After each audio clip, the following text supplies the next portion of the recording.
What up, guys?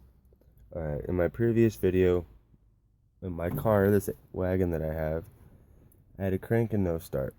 I thought it was a fuel pump issue. So, I figured out it wasn't the fuel pump. I came down here to my fuse panel. I don't know if you can really see that well, but I replaced 13 or 14, right? The fuse is blown. Crank again, no start at all. So, I went to go to my main relay.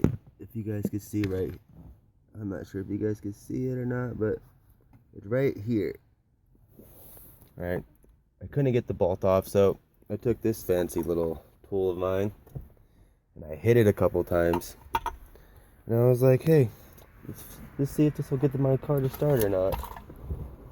Let me see if I can find my key now. Alright, found my key. So, as I was saying, I hit my relay a couple times. And now, engine lights off. Fires right up like nothing.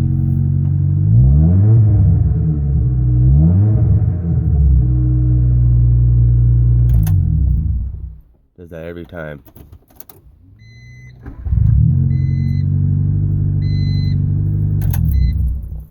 So, it's not my fuel pump, thank God. Now, I get to lowering it tomorrow, and I'll get back to you guys with that video. Sorry these videos are so short at the moment, but I'm only on my phone, so cut me some slack. As you can tell, I really thought it was my fuel pump. But yeah, that's the solution. Don't spend no money, tap your relay a couple times, and see how it goes. Later.